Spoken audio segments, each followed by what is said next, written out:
New day, new vlog dito sa ating Arpa Farm. At dito nga sa mga oras na ito ay solo flight lang tayo.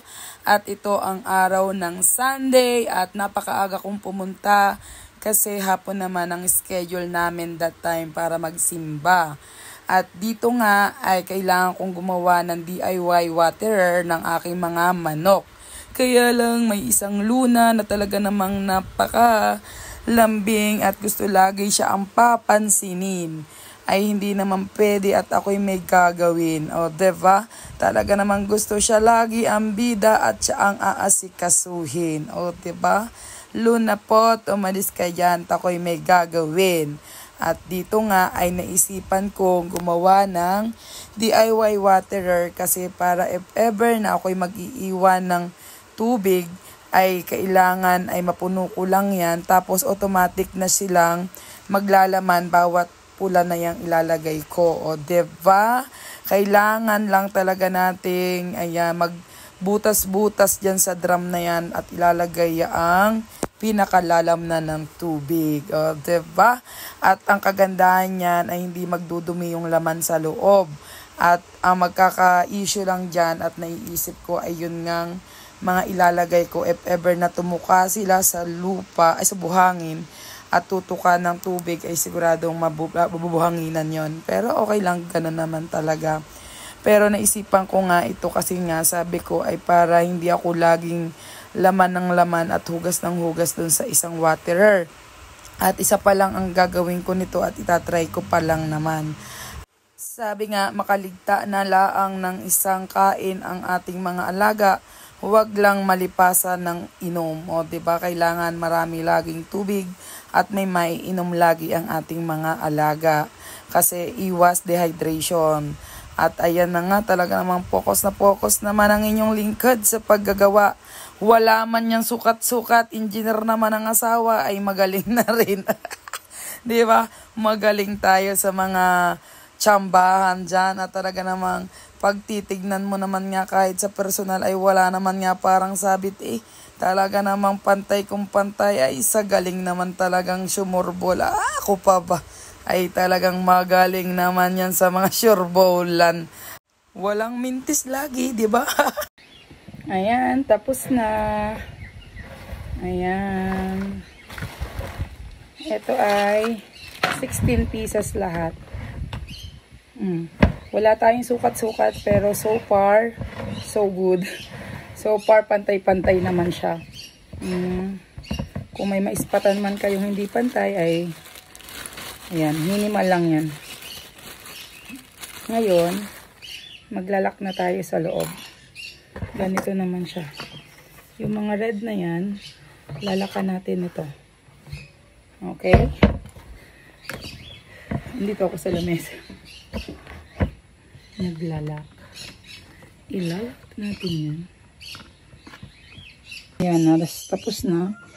Ito, iniikot lang dito. Ayan, iniikot lang na ganyan. Kailangan hawak sa kabila. Ayan, nakahawak ako sa cellphone kaya hindi ko maikot ng todo.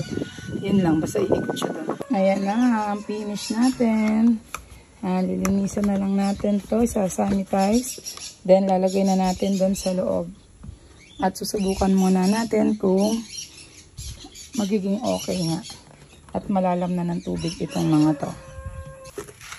Hugasan natin.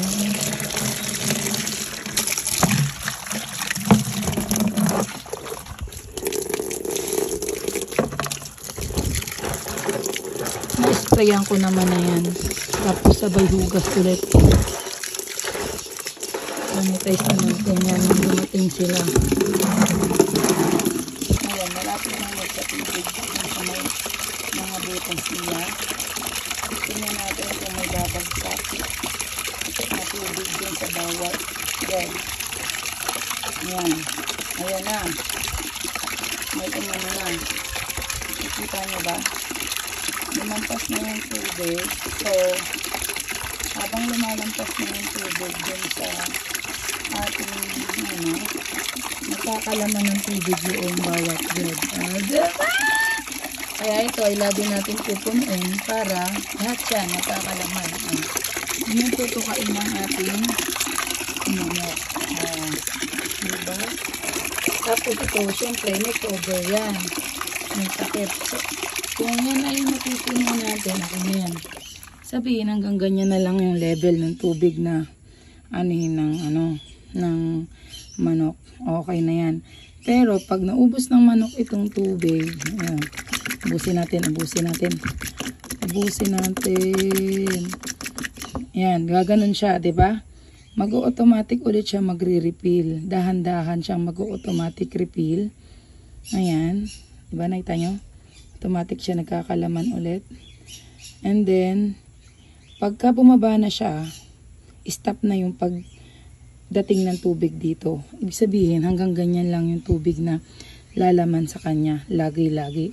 Hanggat puno ito, hanggat hindi lalampas dun sa bababa dyan, hanggang dito lang naman yan, mapupuno pa. Pero pagka yan ay pumantay na, hindi na sila mapupuno ng tubig. Kaya ganyan yung magiging sitwasyon. Pupunuin natin to lagi. And hindi tayo palit ng palit dito kasi hindi sila madudumihan.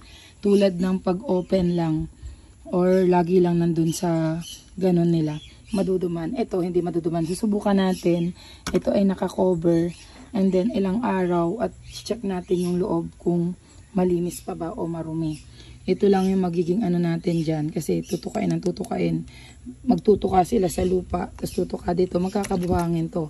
Pero madali na siyang linisin, di ba?